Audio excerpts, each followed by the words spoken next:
So I have an idea, and I'm going to try it out. Rectangular, if I can get my lips on straight, silicone mold, and some antique wax. So I'm going to try to make a wood grain on the bottom of this tray. I have shaken up my antique wax. I have a sponge applicator here that has seen better days, but it's okay because I want the texture on it. Because, you know, wood isn't smooth. So, I'm just going to go in with my antique wax and start painting.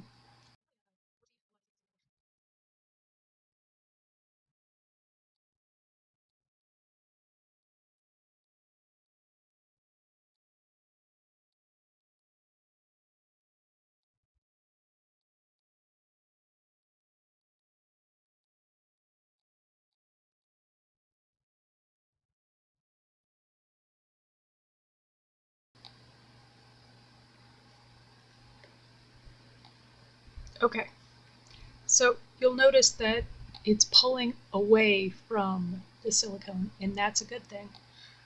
Because, again, wood isn't all one texture. Wood isn't straight. Wood isn't smooth. Wood isn't, you know, I want some texture to it. So I'm going to let this dry, and it's going to take a minute, and then I'm going to go over it with another coat, and then we will go from there. So I will see you then. Okay, so now that that layer is dried, I have some nutmeg brown acrylic paint that I'm just going to add to a tiny squeezy pot or tiny measuring pot. And then I am going to mix in some of my antique wax just to sort of lighten it up a little bit. You notice that I went in long one stroke, and that's so you don't get those breaks in the pattern, so it looks more like wood grain. So for this layer, I'm just going to go over it lightly. I'm just lightly brushing over it because I don't want full coverage. I just want that streaky coverage so it looks more like wood grain. See what I mean? Just streaky, streaky.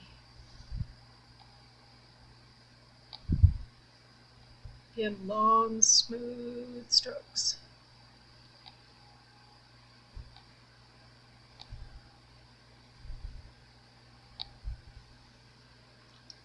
And I don't know if you can see it from there, but I went up the sides of the mold as well, just to carry on that wood look pattern in the direction of the original, the bottom, for lack of a better term. So that is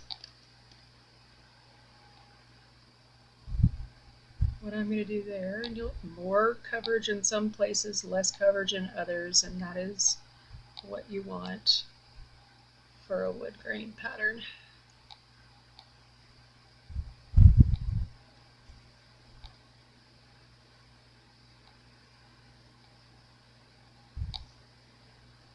Okay, so there's that. Again, I'm going to let this dry, and I will see you guys for the next step. Alright, so this is dry. So the next step is going to be, we're just going to take our leftover pot, and I'm adding chalkboard paint, which is black chalk paint, you know, what's in a name? Everything. And I'm just going to add just a drop of that black. See, not very much at all. And then mix it up.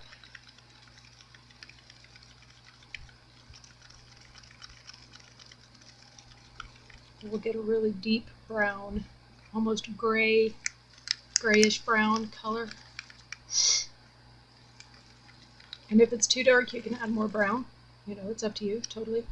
But I'm just going to go stupid light. I mean, what did Bob Ross used to say? 2 hairs and some air.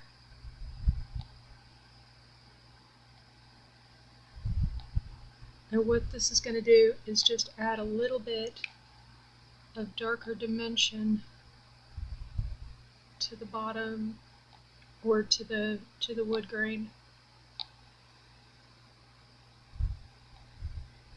Because like I always say, nature is not all one color.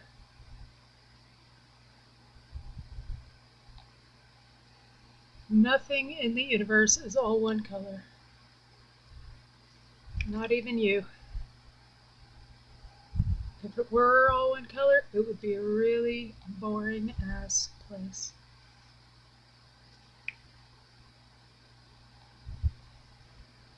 Okay. Now if you want, okay, so if you want a place to be more pronounced, turn the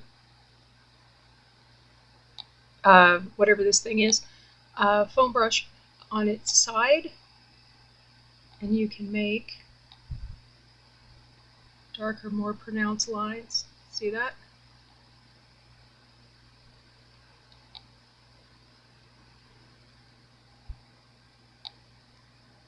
Like if you want to give the illusion of multiple pieces of wood together, you can do that.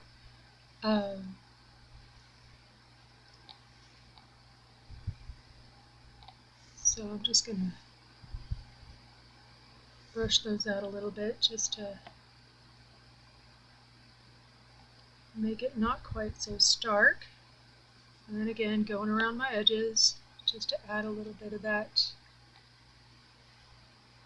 darker color to it. Alright, so that's all I'm going to do for color. So I'm going to let this dry and then we're going to add some resin. Alrighty, so I've got 5 ounces of my Fooey Tim 1:1 here that I've been stirring up. It's not stirred up completely because I'm going to add my mica powder to it. And most rational individuals know that wood is not clear. So it would look silly in my mind to put clear resin on here. So I am going to add some brown mica powder.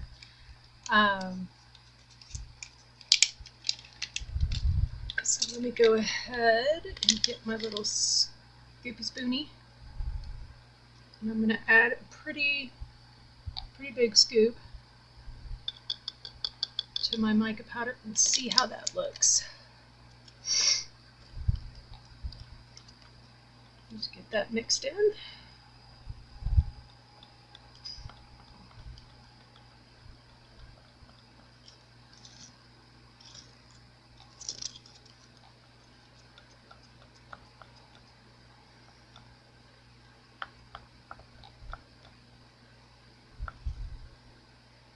And that is pretty brown.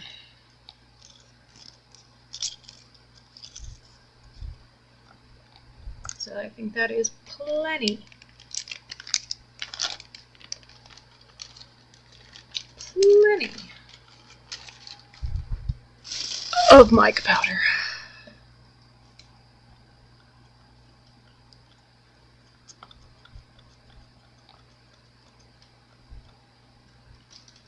Now, if you don't want to use brown, you can use white. Make it look sort of like an aspen or birch. If you want to use like a dark green, you can do that to give it sort of a mossy effect. But I am going for brown. And that is a pretty good brown.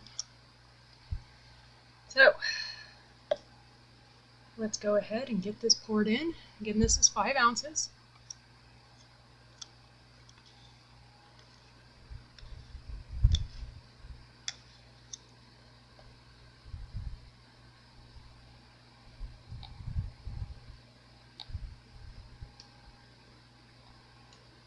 And it's not going to fill the tray up all the way, but it will fill it up a significant portion. This is a 8-ounce tray in and of itself, so 5 ounces will be a pretty good measure to give it some heft.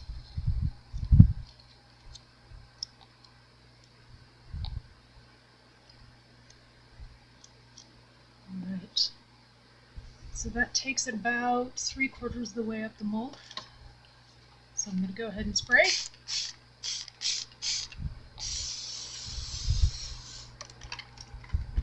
And pop those bubbles, and I will see you guys back for next steps. See you soon. And we're back with an excellent reflection of my camera. So now that this has had a chance to sit for a little bit, I've got 2 more ounces of my Thyme 1:1, and I'm going to be adding some brass metallic alcohol ink. I know it's hard to read, but trust me, it's brass. And the reason that I let it sit for a little bit is because I wanted some delineation. 4, 5, 6, 7, 8. And I wanted some delineation in the color. I wanted you to be able to see the difference between where the brass is and where the brown is, just to give the background a little bit more je ne sais quoi, a little bit more differentiation. So it might work, it might not.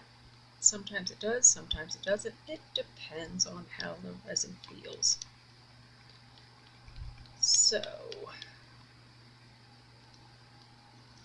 that is pretty translucent still, so I'm going to add 140 something or other more to it.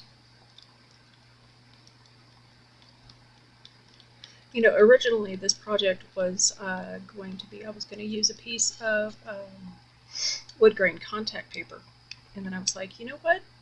Why use somebody else's when I can make my own? And that's what I decided to do. Alright, so our brass is good and mixed in. So I'm going to go ahead and pour this in.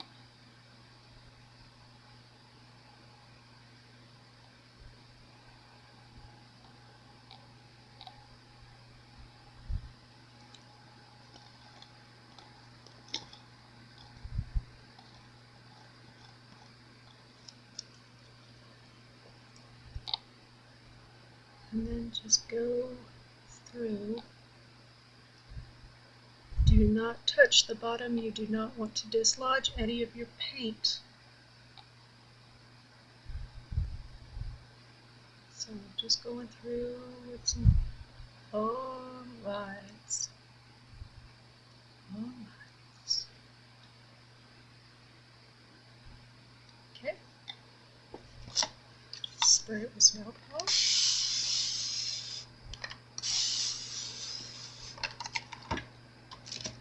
See how it gives more of a textured look to it? That's what we're looking for. Alright, see you for next steps. Good morning. It is time to demold. Shiny. But you can see how the 2 different colors on the back very much differentiated themselves. So let's take it out.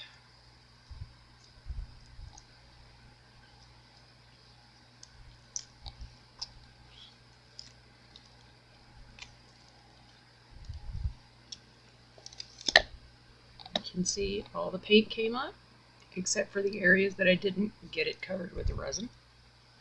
So, ready? 1, 2, 3.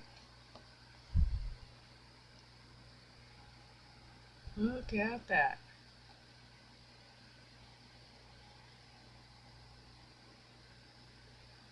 Looks like a plank of wood. It's very shiny.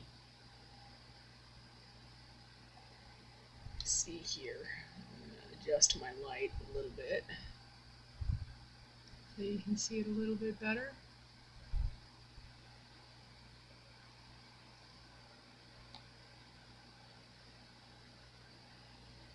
That is hand-painted wood grain on resin. Hello!